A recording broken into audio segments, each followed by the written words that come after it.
ना कि तेरे शरीर में कैंसर नहीं है, वो तो शरीर में गांठ हो गई है, उसका इलाज चल रहा है, धीरे धीरे वो भी ठीक हो जाएगी। शिवजी पे चढ़ा पानी पीऊंगी रुद्राक्ष का, कैंसर मुक्त हो जाऊंगी। आप मानेंगे नहीं, 1 साल के बाद वो फिर मिलने आई 2022 में, और उसकी माँ कहती है ये मेरी रिपोर्ट फाइल सामने है, मेरे शरीर में कोई कैंसर नहीं है। अच्छा सोचो, अच्छा। और उसका एक प्रमाण यहां पर भी आया है, एक पत्र में यहां पर भी प्रमाण है। महाराज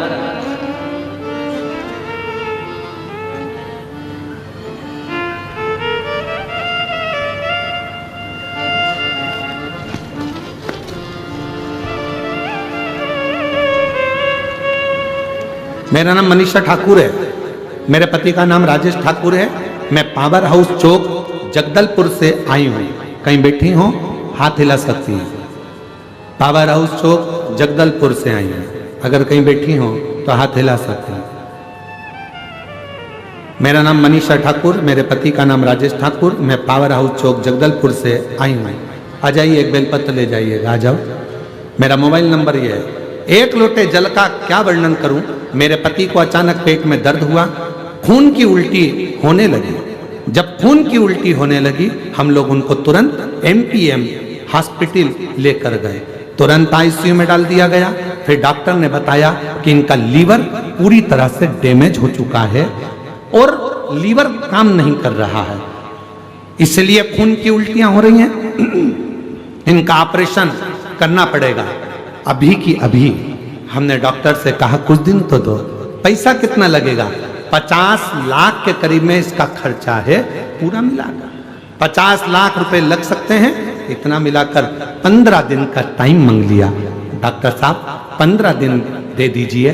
15 दिन का टाइम दिया, हम वापिस आएंगे, आप दवाई दे दीजिए, कुछ इलाज कर दीजिए। लीवर पूरा डैमेज हो चुका है, काम बिल्कुल नहीं कर रहा है, जल्दी से जल्दी करना पड़ेगा। इतना पैसा तो इकट्ठा करने के लिए जाना पड़ेगा ना गुरुदेव। तब हम डॉक्टर से टाइम लेकर हाथ पैर जोड़े और पैसा कहां से लाएं, 15 दिन रखे। फिर हम डॉक्टर से टाइम लेकर आ गए। 15 दिन तक हॉस्पिटल में रखा, इलाज चलता रहा, पर लीवर काम नहीं कर रहा। फिर हमने छुट्टी मांगी, लेकर आए। दवाई लेकर जब हम आ गए, किसी ने बताया आस्था चैनल पर पंडित जी कथा शिवपुराण की आती है। मैं उसी दिन से टीवी पर शिवपुराण देखने लगी। रोज मंदिर जल चढ़ाने जाती और रोज जल चढ़ा के बेलपत्र लाकर अपने पति को दे देती। 3 महीना के बाद फिर लेकर रायपुर गए चेकअप कराने। डॉक्टर ने चेकअप करके बताया इनका लीवर काम करने लगा है, ऑपरेशन कराने की जरूरत नहीं है। पशुपतिनाथ का व्रत और शिव जी की कृपा। गुरुदेव बालोदा बाजार में हमने पहली कथा सुनी थी, अपने पति के लिए प्रार्थना करी थी। दूसरी बाबा पुरूर में कथा सुनी और तीसरी कथा दंतेवाड़ा के इस गिदम क्षेत्र में श्रवण कर रहे हैं। ये बाबा की कृपा। मेरे पति का पूरा लीवर वापिस काम करने लगा। क्यों काम करने लगा? क्योंकि आपके हृदय में विश्वास आ गया, मैं ठीक हूं, मुझे कोई बीमारी नहीं हुई है। जब हम अंदर से अच्छी फीलिंग, अच्छा सोचते हैं तो अच्छा होता है। तुम ये सोच कर रहो मेरा सिर दुख रहा है, सिर दुख रहा है, सिर दुख रहा है, तो सिर दुखेगा। तुम्हारा घुटना दुख रहा है, घुटना दुख रहा है, घुटना दुख रहा है, तो दुखेगा। मैं नीचे नहीं बैठ सकती, नीचे नहीं बैठ सकती, तो जिंदगी में कभी नहीं बैठ सकती। तुमने सोच लिया बैठूंगी, कथा है शिव पुराण, मिट्टी लगाऊंगी, पांव ठीक होगा, आराम से जाऊंगी, पांव ठीक होगा। तुम गलत सोचोगे तो गलत होगा, अच्छा सोचोगे तो अच्छा होगा। ये तुम्हारे भीतर की फीलिंग।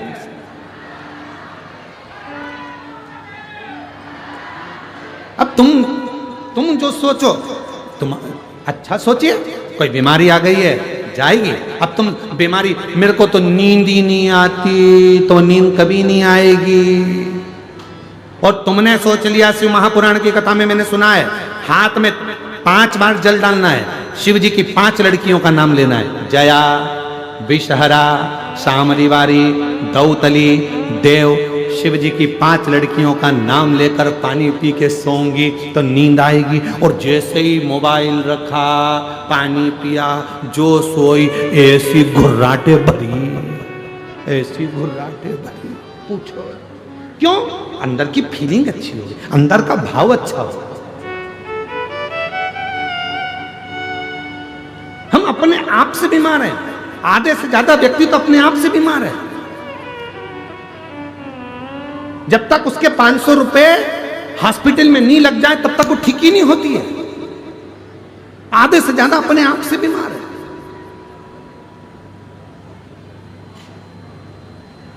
है। गुरुजी, हमारा बच्चा बहुत बीमार रहता है, बार बार उसको हॉस्पिटल ले जाना पड़ता है। हमने कहा क्यों चिंता करती हो जीजी, बच्चा ने जन्म कहां लिया? तो कहा हॉस्पिटल में। हमने कहा पहले बच्चे कहां जन्म लेते थे? नानी के घर में, दादी के घर में। जब बच्चे नानी के घर में पैदा होते थे तो नानी के घर ज्यादा जाते थे। बच्चे जब दादी के घर में पैदा होते थे तो दादी से तब प्यार होता था, उसके घर ज्यादा जाते थे। आजकल बच्चे हॉस्पिटल में पैदा होते हैं तो सिस्टर और डॉक्टर से प्यार होता है, इसलिए बार बार जाते हैं। प्यार है उनका, इसने उनका, ये प्रेम, ये वात्सल्यता, ये इसने उनका।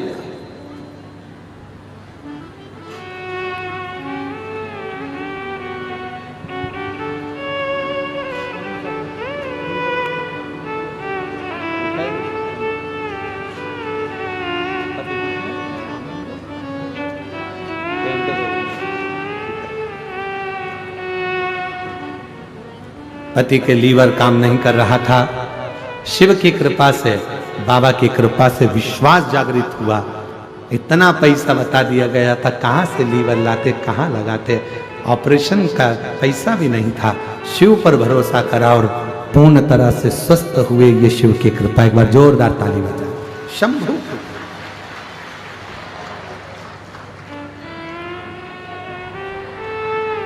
बड़ी दूर किनारा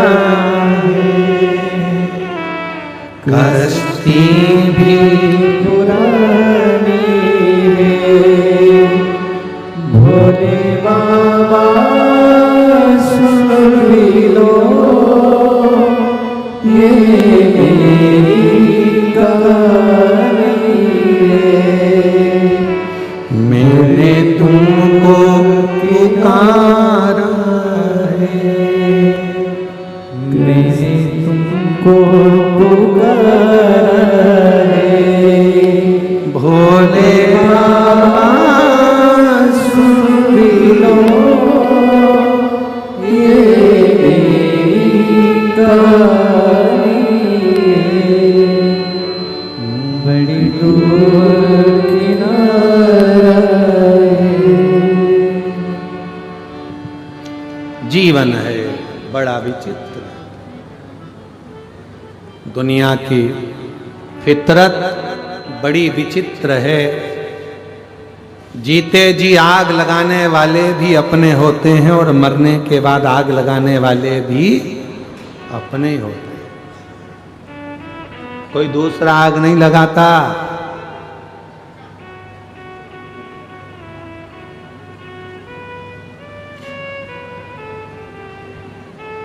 कल कोई कह रहा था गुरुजी आजकल तो ठंड भी नहीं पड़ रही है। हमने कहा आग लगाने वाले इतने हो गए, काहे की ठंड पड़े? दिन भर तो आग लगा रहे हैं, यहाँ से जाके माँ आग लगा देंगे, वहाँ से जाके माँ आग लगा देंगे। कोई बहू में आग लगाए, कोई सास में आग लगाए, कोई बहन बहन में आग लगाए, कोई भाई बहन में आग लगाए, कोई ऊंचे पद पर कौन बढ़ रहा है तो फिर आग लगाना चालू कर दी। इतने आग लगाने वाले बढ़ गए कि ठंडी चली गई। ठंड को भी टेंशन हो गया, क्या करेंगे, इतने तो आग लगा रहे हैं। तो अपन तो अपने गाँव चलो। अब तो ठंड भी नहीं है बस्तर में, वो भी सोच रही है चलो दादा। ये रोज एक दूसरे के कान में जाके आग ही लगाते हैं दिन भर। ठंड को भी डिप्रेशन हो गया, वो भी रुक रुक के आती है, कभी कभी 1-2 दिन के लिए आती, फिर चली जाती है, क्योंकि देखती है आग लगाने वाले कम हुए हो तो लगा जाऊं ठंड। उसको भी चिंता।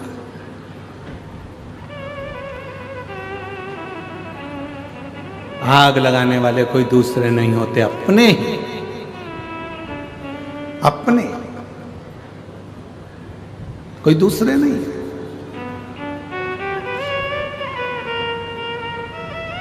भारत की भूमि पे ही जन्म लेते हैं, भारत माँ की गोद में ही बड़े होते हैं, भारत माँ की रोटी ही खाते हैं, और मालूम पड़े भारत माँ का ही विरोध कर देते हैं। ऐसे ऐसे दुनिया में लोग बैठे पड़े हैं, ऐसे लोग बैठे।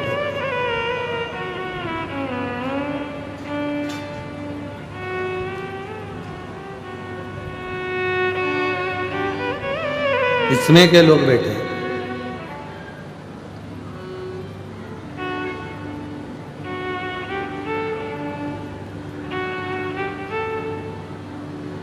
महाराज तारकासुर के मारने के लिए सदानंद कार्तिकेय जा रहे हैं, शिव जी समझा रहे हैं, बाबा भोलेनाथ समझा रहे हैं।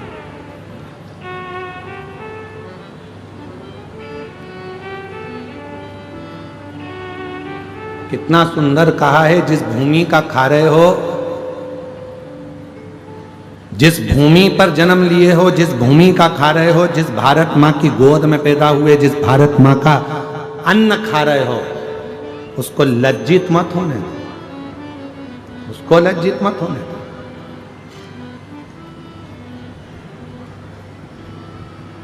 वो लज्जित ना हो।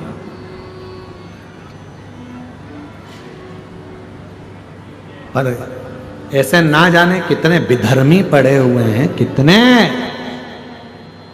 जो भारत माँ को ही चोट पहुंचाने में लगे हुए। भारत माँ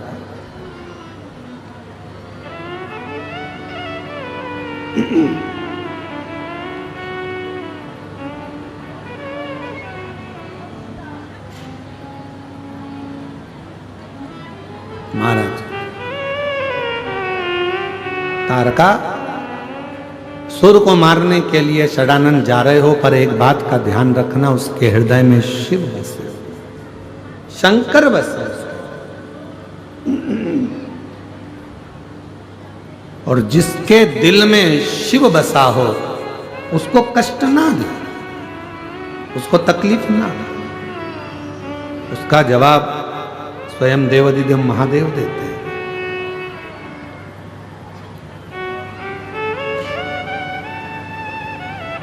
स्वयं भगवान देवाधिदेव महादेव ने माता पार्वती जी से एक बात कही है, पार्वती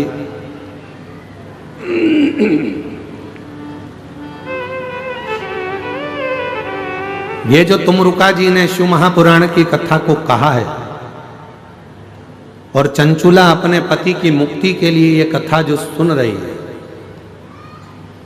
शिव कहते हैं सुनो पार्वती, ये शिव महापुराण की कथा कलिकाल में मानव के जीवन को सार्थक करने वाली। भूल से भी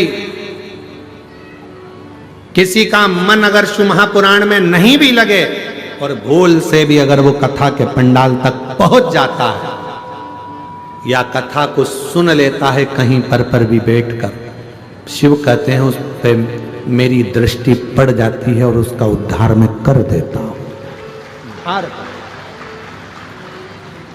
जैसे सोना, सोने में अगर कीचड़ लग गया, सोने में धूल लग गई, तो सोने की कीमत कम होगी क्या? जम के बोलो जरा। नहीं। सोने में कीचड़ लग गया तो कीमत कम होगी क्या? सोने में आटा लग गया उसनते समय तो कीमत कम होगी क्या? सोना पानी में पड़ा है तो क्या कीमत कम होगी क्या? सोने की कीमत उतनी की उतनी ही रहेगी जितनी उसकी है, चाहे वो कीचड़ में हो, चाहे मिट्टी में हो, पानी में हो, चाहे कहीं पर भी हो। उसी तरह शिव महापुराण की कथा, चाहे तुम्हारा दिल लगे चाहे ना लगे, अगर तुम शिव पुराण की कथा में पहुंच गए हो, समझ लेना शिव की दृष्टि तुम्हारे पर पड़ना प्रारंभ हो गई और तुम कीमत वाले, कीमत वाले।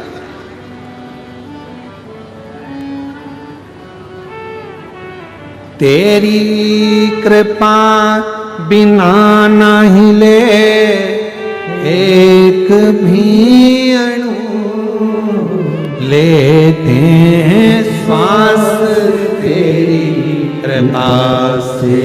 तनु तनु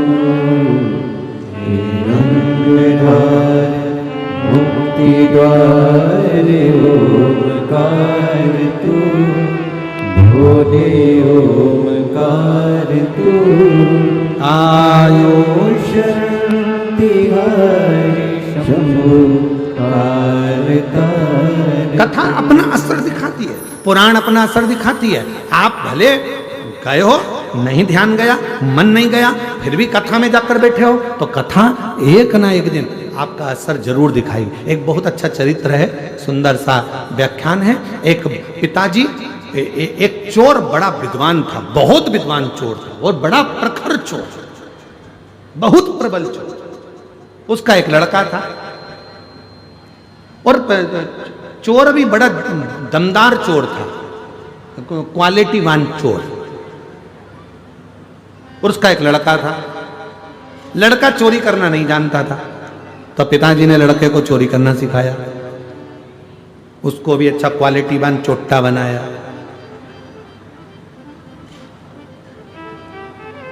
वीआईपी चोर, एकदम जोरदार चोट्टा, अच्छा बनाया। अब उसको जब बहुत जोरदार चोर बनाया तो एक दिन पिताजी ने उसको पास में बिठाकर बुलाकर कहा, बेटा देख, मैंने तुझे अच्छा चोट्टा तो बना दिया, मैंने चोर बना दिया, तेरे को अपने पूरे हुनर दे दिए तुझको, पर एक बात याद रखना, कभी भी जिंदगी में शिव महापुराण की कथा में मत जाना।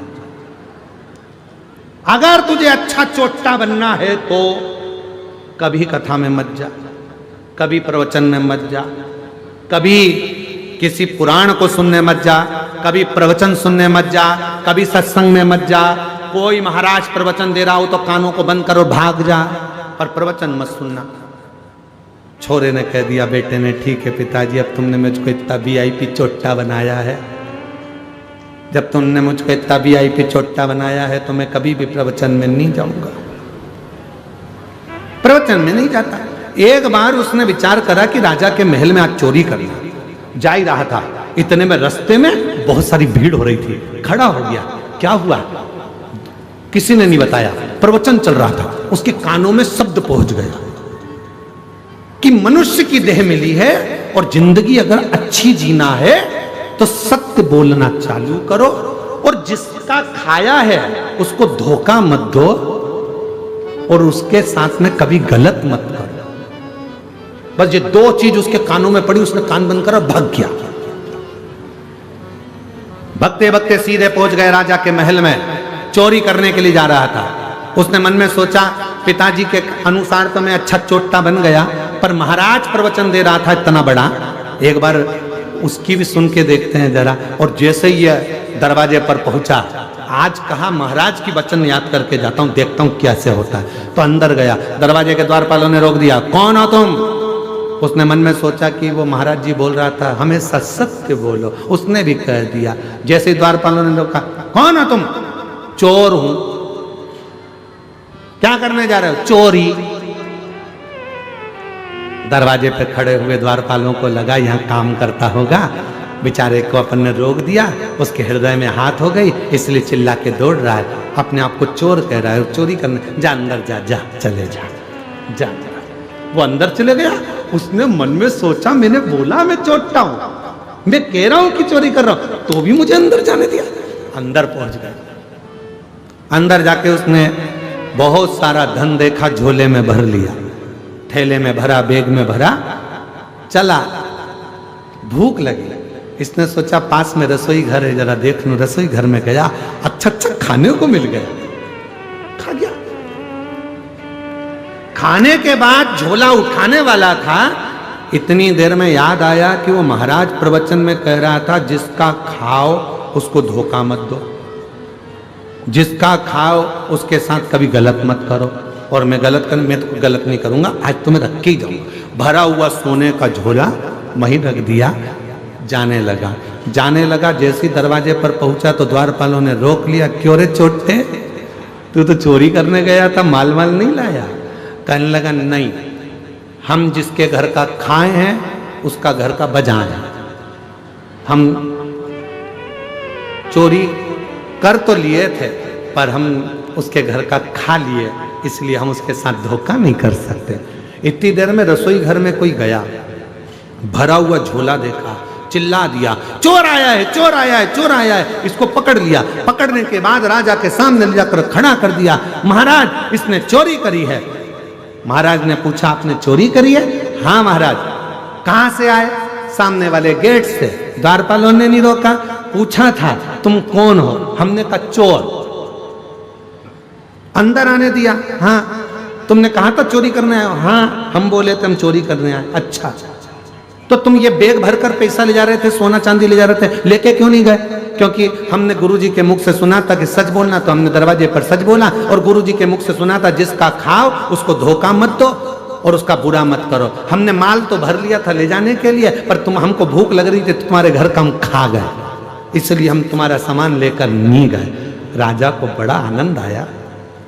राजा ने मन में सोचा ऐसा व्यक्ति सच बोलने वाला दुनिया में नहीं मिलेगा। राजा ने कहा आज से तुम हमारे मुनि मंत्री, पूरा खजाना तुम्हारे हाथ में, तुम नौकरी हमारे यहां करो, ये नौकरी तुम हमारे यहां करो। राजा ने उसको नौकरी पर रख लिया। 15 दिन तक वो आया नहीं घर पर। पिताजी को चिंता लग गई मेरा चोटा बेटा कहां चले गया। एक दिन अच्छे कपड़े पहनकर, पगड़ी मगड़ी बांधकर, जोरदार सोने की माला पहनकर, पांव में जूते मोजे पहनकर गया अपने पिताजी के पास। पिताजी ने देखा बेटा इतनी लंबी चोरी किसके यहां करी आया? बेटा कहता है पिताजी चोरी नहीं करी है, एक महाराज का प्रवचन सुन लिया था, सत्य बोलो, जिसका खाओ उसको धोखा मत दो, उसका कभी गलत मत करो।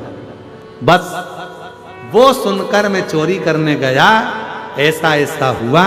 राजा को मालूम पड़ा, उसने मुझे नौकरी पर रख लिया। पिताजी जितनी चोरी करता था, जूते खाता था, उससे अच्छी इज्जत की नौकरी आज राजा ने मुझे दे दी। करोड़ों का धन मेरे हाथ के नीचे है पिताजी। केवल थोड़ी सी देर की शिव पुराण की कथा सुन ली थी, जिससे आज मैं राजा का मुनि बन गया। यदि पूरी कथा सुन लेता तो शायद राजा ही बनकर बैठ जाता। ये कथा है, ये प्रसंग अच्छा श्रेष्ठ शिव की कृपा से ये कथा कहीं ना कहीं काम आएगी, कहीं ना कहीं मिलेगी, कहीं ना कहीं प्राप्त होगी। और दंतेवाड़ा की मां दंतेश्वरी शिव का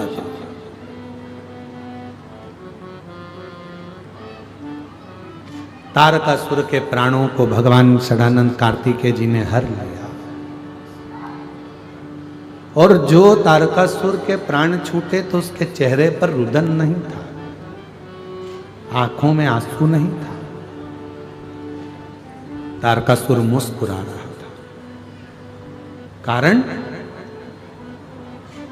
तारकासुर के मुस्कुराने का कारण केवल इतना था कि मैंने जो मांगा था कि अगर मरते समय शिव मेरे सामने ना हो तो कम से कम शिव पुत्र मेरे सामने, और वो आज सिद्ध हो गया।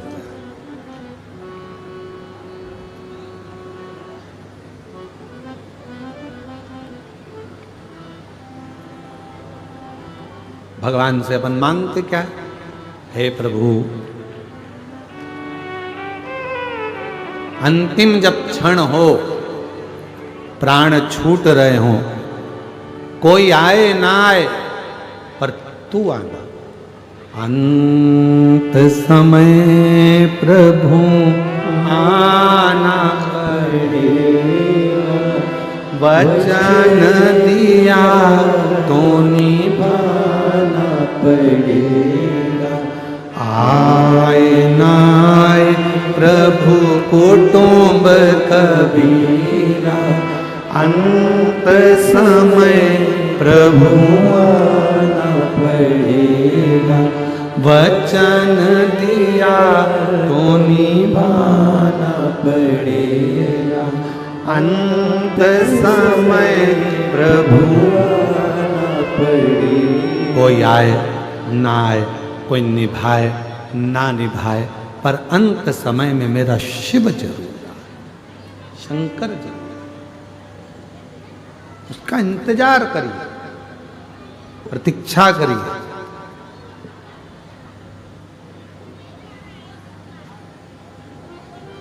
वो एक लाइन स्मरण में आती है ना,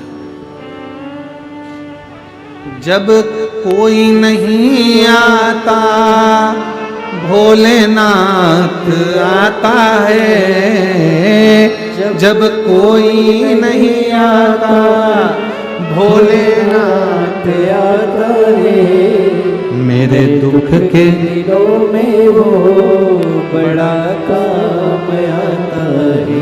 कोई नहीं आएगा, प्राण छूटेंगे, मरोगे, अंतिम समय होगा, सारे घर के लोग कंधे पर उठाकर ले जाकर शमशान में छोड़ आएंगे। शमशान में कौन रहता है? शिव। सबको मालूम है अब हमारी जरूरत नहीं है, इसको यहां छोड़ दो, अब कौन देखेगा? बोलो जम के, देव अधिदेव महादेव। परिवार वाले शमशान में छोड़ देंगे, आग लगाएंगे, चले जाएंगे। सबको मालूम है शमशान में शिव बसता है, वो देखेगा, वो ध्यान रखेगा। अपने को देखने की, ध्यान रखने की अब जरूरत नहीं है। जिंदा था अपन ने देखा, अपन साथ, अब वो साथ।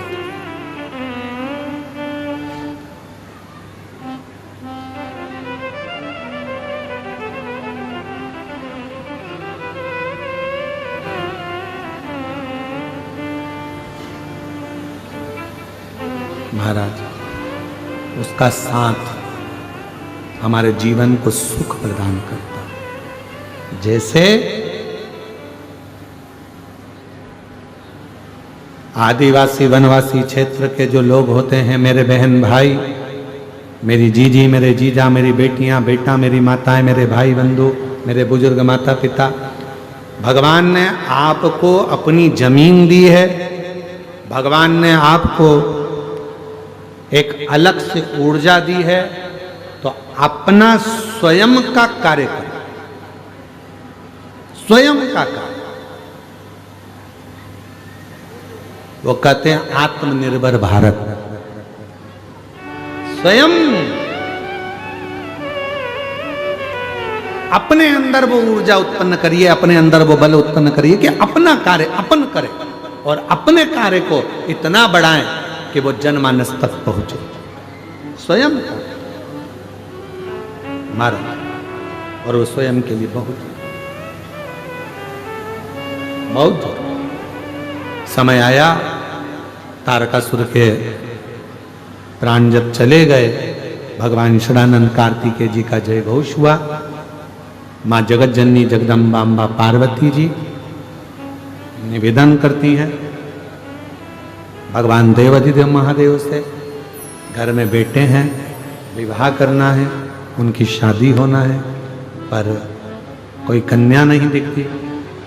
निवेदन किया, देव ऋषि नारद को बुलाया, मेरे बेटे गणेश जी का विवाह करना, कोई अच्छी कन्या देखिए।